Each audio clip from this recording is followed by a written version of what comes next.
Il y aura des moments dans ta vie où personne, absolument personne, ne croira en toi. Pas ta famille, pas tes amis, pas même ceux qui t'aiment. Ils diront que c'est irréaliste, que tu rêves trop grand, que ce n'est pas pour toi. Mais laisse-moi te dire une chose essentielle.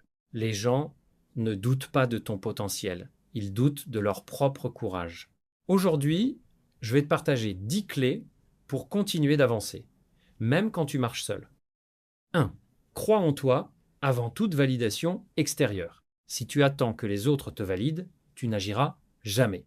Parce que le monde ne valide que ce qui existe déjà, jamais ce qui est en train de naître. Toutes les grandes réussites ont commencé dans le silence. Avant les applaudissements, il y a toujours eu le doute. Avant la reconnaissance, il y a toujours eu une foi solitaire. Les idées nouvelles dérangent. Les projets ambitieux font peur. Et ceux qui n'osent pas avancer chercheront toujours à te convaincre de rester à ta place. Steve Jobs l'avait compris très tôt. Les personnes assez folles pour croire qu'elles peuvent changer le monde sont celles qui le font. Croire en soi ne signifie pas être arrogant, cela signifie avancer même quand personne n'applaudit. Continuer même quand personne ne comprend. Le philosophe allemand Arthur Schopenhauer disait « Toute vérité passe par 3 étapes. D'abord, elle est ridiculisée, ensuite, elle est violemment combattue, enfin, elle est acceptée comme une évidence. » Si aujourd'hui, on se moque de ton idée, si on te dit que c'est pas réaliste, si on te demande pourquoi tu perds ton temps, alors tu es probablement sur un chemin intéressant. Les millionnaires ne commencent pas avec des certitudes extérieures. Ils commencent avec une conviction intérieure. Elon Musk l'a affirmé sans détour. Quand quelque chose est suffisamment important, tu le fais même si les chances de succès sont contre toi. Chercher la validation des autres, c'est leur donner le pouvoir sur ta trajectoire. C'est leur permettre de décider à ta place de ce qui est possible ou non. Mais la vérité est simple. Personne ne peut voir ta vision tant qu'elle n'est pas devenue réalité. Et si tu attends que le monde y croie avant d'agir, tu passeras ta vie à attendre. Socrate disait « Connais-toi toi-même ». Parce que la seule validation qui compte vraiment est celle qui vient de l'intérieur. Avant que le monde y croie, je crois en moi. Avant que les résultats arrivent, je reste fidèle à ma vision. Je n'ai pas besoin d'autorisation pour avancer. Toutes les grandes vies commencent par une décision silencieuse, celle de se faire confiance, même dans l'inconfort, même dans la solitude, même dans le doute. Crois en toi avant toute validation extérieure. Le reste suivra. 2. Transforme le doute en carburant. Le doute est inévitable. Il apparaît toujours quand tu sors du cadre, quand tu t'éloignes du chemin tracé, quand tu choisis de viser plus haut que la moyenne. Le doute peut te paralyser ou te propulser. Tout dépend de ce que tu décides d'en faire. Chaque regard sceptique, chaque sourire ironique, chaque phrase du type « tu rêves trop », ce n'est pas pour toi, sois réaliste. Tout cela peut devenir un poison ou une source d'énergie brute. Les personnes ordinaires utilisent le doute comme une excuse pour abandonner. Les personnes extraordinaires l'utilisent comme un carburant. Friedrich Nietzsche l'avait compris. Ce qui ne me tue pas me rend plus fort. Quand quelqu'un doute de toi, c'est pas toujours parce que tu es incapable. C'est souvent parce que ton ambition reflète leurs propres limites. Les grands bâtisseurs ont tous été sous-estimés. Henry Ford entendait « Le cheval est là pour rester, la voiture est une mode ». Walt Disney a été licencié pour manque d'imagination. Elon Musk a été traité d'irréaliste, d'obsessionnel, d'impossible. Et pourtant, ils ont continué. Parce qu'ils ont compris une règle essentielle, le doute des autres n'est pas une prophétie, c'est un test. Napoléon Hill écrivait « Toute adversité porte en elle la graine d'un avantage équivalent ou supérieur. À chaque fois que quelqu'un pense que tu ne peux pas, pose-toi une seule question. Et si c'était justement la preuve que tu es en train de faire quelque chose de grand, le doute devient dangereux seulement quand tu l'intériorises. Quand tu commences à te parler avec la voix de ceux qui n'ont jamais osé, mais si tu transformes ce doute en défi, en énergie, en détermination silencieuse, alors il devient un moteur redoutable. Les millionnaires ne cherchent pas à faire taire leurs détracteurs avec des mots. Ils le font avec des résultats. Jeff Bezos l'a dit clairement. Si tu veux être innovant, tu dois être prêt à être incompris pendant longtemps. Chaque doute dirigé contre moi devient un pas de plus vers mon objectif. Ce qu'il pense être mes limites devient ma force. Ne cherche pas à convaincre, ne cherche pas à te justifier. Avance, utilise le « il pense que je ne peux pas » comme un moteur et laisse le temps faire ce qu'il fait toujours. Donner raison à ceux qui n'ont pas abandonné. 3. Accepte d'être incompris. Si ton rêve était petit, tout le monde l'approuverait. S'il rentrait dans les cases, il ne dérangerait personne. S'il ressemblait à ce qui existe déjà, il serait immédiatement accepté, mais les rêves qui transforment une vie ne sont jamais compris au départ. Être incompris n'est pas un échec. C'est souvent le signe que tu es en avance. Les idées nouvelles font peur parce qu'elles obligent les autres à remettre en question leur propre confort. Alors, au lieu d'essayer de comprendre, beaucoup préfèrent critiquer. Socrate fut condamné pour avoir trop questionné. Galilée fut ridiculisé pour avoir dit que la Terre n'était pas au centre de l'univers. Tous ceux qui ont vu plus loin ont d'abord été rejetés. Arthur Schopenhauer l'exprimait ainsi. Le talent touche une cible que personne d'autre ne peut atteindre. Le génie touche une cible que personne d'autre ne peut voir. Dans le monde moderne, c'est la même chose. Les entrepreneurs visionnaires, les créateurs, les bâtisseurs ont tous traversé une période d'incompréhension totale. Jeff Bezos était moqué quand il parlait de vendre des livres sur Internet. Elon Musk était traité d'utopiste quand il parlait de voitures électriques et de fusées réutilisables. Mais ils n'ont pas cherché l'approbation. Ils ont cherché la cohérence avec leur vision. Nietzsche disait « Celui qui a un pourquoi peut supporter presque n'importe quel comment ».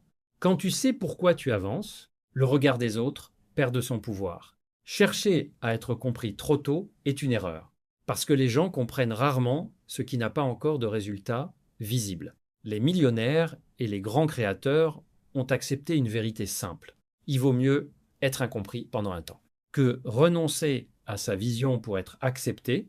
Je n'ai pas besoin d'être compris pour avancer. Je reste fidèle à ma vision, même dans le silence et la critique. Souviens-toi de cette phrase. Les visionnaires sont toujours critiqués avant d'être célébrés. Continue d'avancer, le temps finira toujours par révéler ce que les autres n'ont pas su voir. 4. Travaille en silence. Moins tu parles, plus tu construis. Plus tu expliques, moins tu avances. Dans un monde où tout le monde annonce ses projets, les véritables bâtisseurs travaillent dans l'ombre. Parler donne l'illusion de progresser. Construire demande de la discipline, de la patience et du silence. Les personnes qui annoncent tout cherchent souvent l'approbation. Celles qui réussissent cherchent la maîtrise. Warren Buffett l'a formulé simplement « Il faut 20 ans pour bâtir une réputation et 5 minutes pour la détruire ». Travailler en silence, ce n'est pas se cacher. C'est protéger son énergie. C'est éviter les doutes inutiles, les critiques prématurées, les influences parasites. Le philosophe Lao Tse enseignait « Celui qui sait ne parle pas. Celui qui parle ne sait pas. » Les grandes transformations se font loin des regards. Quand personne n'applaudit, quand personne ne remarque les efforts, quand seule la discipline et l'engagement comptent, les millionnaires ne passent pas leur temps à expliquer ce qu'ils vont faire. Ils exécutent, ils répètent, ils améliorent, et un jour, sans prévenir, les résultats apparaissent. Jeff Bezos l'a rappelé, nous sommes prêts à être mal compris pendant longtemps, parce que le travail réel n'a pas besoin de justification. Parler, avant d'avoir construit, c'est exposer une œuvre inachevée. Et le monde est toujours dur avec ce qui n'est pas encore fini. Je travaille en silence.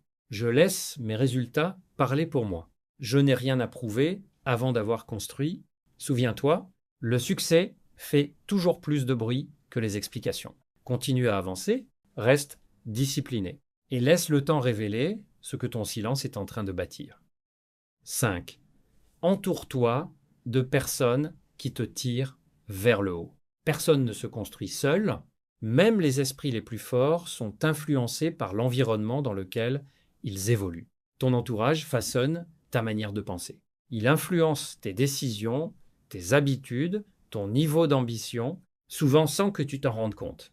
Si tu passes du temps avec des personnes qui se plaignent, tu apprendras à te plaindre. Si tu fréquentes des personnes qui rêvent sans agir, tu apprendras à remettre à demain.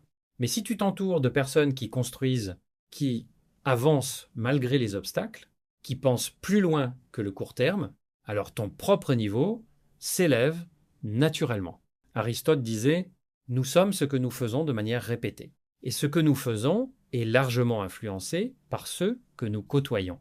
Les personnes qui réussissent choisissent leur entourage avec soin, pas par arrogance, mais par lucidité. Jim Rohn, mentor de nombreux millionnaires, l'a résumé ainsi « Tu es la moyenne des 5 personnes que tu fréquentes le plus ». Cela ne signifie pas mépriser les autres. Cela signifie protéger ton esprit, ton énergie, ta vision. Parfois, évoluer implique de prendre de la distance, de quitter certains cercles, de supporter la solitude un temps, mais cette solitude est souvent le passage obligé vers un environnement plus aligné avec ce que tu veux devenir. Marc Aurèle écrivait « L'âme se teinte de la couleur de ses pensées, et tes pensées sont nourries par les conversations que tu entretiens chaque jour. Je choisis consciemment les personnes qui m'entourent. Je m'entoure de ceux qui m'élèvent, me challenge et m'inspirent. » Souviens-toi de ce proverbe ancien. Dis-moi avec qui tu marches, je te dirai où tu vas. Si tu veux changer de vie, commence parfois par changer de cercle. Parce que ton avenir se construit rarement seul, mais toujours dans le bon environnement. 6. Sois discipliné, pas motivé. La motivation est séduisante. Elle donne l'illusion du départ parfait, mais elle est instable. Elle dépend de l'humeur, de l'énergie, des circonstances. Un jour, tu te sens invincible. Le lendemain, plus rien. Et c'est précisément là que la majorité abandonne. Les gagnants, eux, ont compris une vérité brutale. La motivation te fait commencer, la discipline te fait continuer. La discipline, c'est agir même quand tu n'en as pas envie, même quand personne ne regarde, même quand les résultats ne sont pas encore visibles. Aristote écrivait déjà « L'excellence n'est pas un acte, mais une habitude. » Les grandes réussites ne sont pas le fruit de moments intenses, mais de gestes simples, répétés chaque jour, dans la constance et le silence. David Goggins, ancien militaire devenu icône de la discipline mentale, dit « Tu ne seras pas toujours motivé, tu dois apprendre à être discipliné. » La discipline crée une structure. Elle élimine le débat intérieur. Elle te fait avancer même quand ton esprit cherche des excuses. Les jours où tu doutes, les jours où tu es fatigué, les jours où tu veux abandonner, c'est pas l'envie qui te sauvera. C'est la routine que tu as construite. C'est l'engagement que tu as pris envers toi-même. Napoléon Hill écrivait « La discipline est le pont entre les objectifs et l'accomplissement. Je n'attends pas d'être motivé pour agir. Je fais ce qui doit être fait, même sans envie. » Souviens-toi de cette vérité simple. Les amateurs attendent l'inspiration, les professionnels s'exécutent. La discipline est silencieuse, mais ses résultats parlent pour toujours. Et c'est elle, plus que toute motivation passagère, qui finit par te conduire exactement là où tu veux aller. 7. Accepte l'échec comme passage obligé. Personne n'aime échouer. L'échec blesse l'ego. Il remet en question l'image que tu as de toi-même. Et pourtant, aucun grand succès n'existe sans lui. Chaque chute est une information. Chaque erreur est un signal. Chaque revers est une étape déguisée. Ceux qui réussissent ne sont pas ceux qui évitent l'échec, mais ceux qui refusent de s'y arrêter. Thomas Edison, après des milliers d'essais ratés, disait « Je n'ai pas échoué, j'ai simplement trouvé 10 000 façons qui ne fonctionnent pas. L'échec n'est pas l'opposé du succès. Il en est une composante essentielle. Le problème n'est pas de tomber. Le problème, c'est de croire que tomber signifie que tu n'es pas fait pour réussir. En réalité, l'échec fait le tri. Il élimine ceux qui cherchent une victoire facile et forge ceux qui sont prêts à devenir solides. Socrate affirmait « La chute n'est pas un échec. L'échec, c'est de rester là où l'on est tombé. » Chaque erreur t'apprend quelque chose que la théorie ne pourra jamais t'enseigner. La patience, l'humilité, la précision, la résilience, les entrepreneurs, les artistes, les leaders que l'on admire aujourd'hui ont tous connu des moments de doute, de rejet, de ridicule. La différence, c'est qu'ils ont continué. Nelson Mandela résumait cette vérité avec une simplicité implacable. Je ne perds jamais. Soit je gagne, soit j'apprends. Je transforme chaque échec en apprentissage. Je deviens plus fort à chaque chute, accepte l'échec non comme une fin, mais comme un passage obligé. Une porte étroite que seuls les persévérants franchissent. Parce qu'au bout du chemin, ce ne sont pas les plus rapides qui gagnent, mais ceux qui ont refusé d'abandonner. 8. Construis une vision plus forte que les critiques. Les critiques sont inévitables. Plus ta vision est grande, plus le bruit autour sera fort. Si tu avances sans vision claire, chaque opinion te fera vaciller. Chaque remarque deviendra un frein. Chaque jugement, une excuse pour douter. Mais lorsque ta vision est solide, les critiques perdent leur pouvoir. Elles deviennent du bruit de fond. Les gens critiquent ce qu'ils ne comprennent pas. Ils attaquent ce qui les dépasse. Ils rejettent ce qu'ils n'osent pas tenter eux-mêmes. Friedrich Nietzsche écrivait « Celui qui a un pourquoi peut supporter presque n'importe quel comment. Quand tu sais pourquoi tu fais ce que tu fais, tu n'as plus besoin d'approbation. Tu avances même quand personne n'applaudit. Les grandes œuvres de ce monde ont toujours été moquées avant d'être respectées. Les visionnaires ont toujours été appelés fous avant d'être appelés génies. Steve Jobs le rappelait clairement, ne laisse jamais le bruit des opinions des autres étouffer ta propre voix intérieure. Une vision forte agit comme une boussole. Elle te guide quand le doute arrive. Elle te maintient debout quand les résultats tardent. Elle te rappelle pourquoi abandonner n'est pas une option. Sans vision, tu suis les chemins des autres. Avec une vision, tu traces le tien. Les critiques parlent du présent. Ta vision, elle, parle du futur. Ma vision est plus forte que les jugements. Je sais pourquoi j'avance et rien ne peut m'arrêter. Clarifie ta vision. Écris-la, répète-la, vis-la. Parce que lorsque ton objectif est plus grand que les critiques, tu ne demandes plus la permission. Tu construis. 9. Reste constant quand personne ne regarde. C'est ici que tout se joue quand il n'y a plus d'applaudissements, quand personne ne commente, quand personne ne remarque tes efforts. La majorité abandonne à ce moment précis. Pas parce que le rêve est mort, mais parce que l'attention a disparu. Le succès n'appartient pas à ceux qui brillent sous les projecteurs. Il appartient à ceux qui continuent dans l'ombre. Ce que le public voit, c'est le résultat. Ce qu'il ne voit jamais, ce sont les coulisses, les répétitions, les sacrifices, les jours sans motivation, les nuits de doute. Et pourtant, ce sont les coulisses qui déterminent la scène. Aristote disait « Nous sommes ce que nous faisons de manière répétée ». L'excellence n'est donc pas un acte, mais une habitude. La constance est invisible.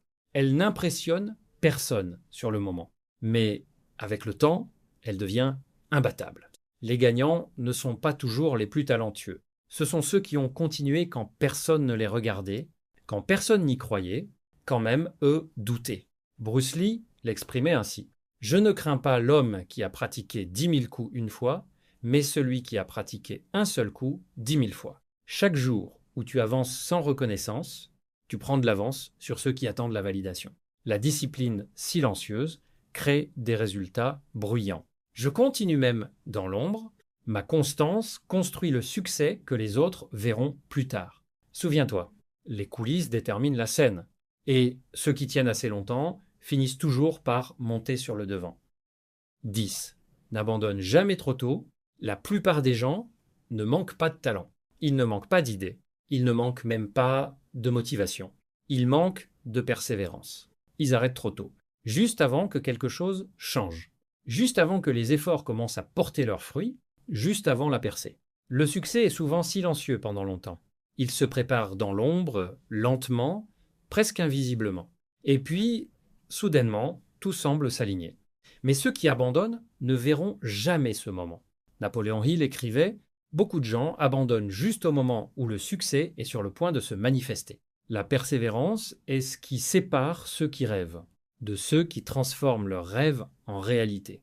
Chaque obstacle est un test. Pas pour te faire tomber, mais pour vérifier si tu veux vraiment ce que tu dis vouloir.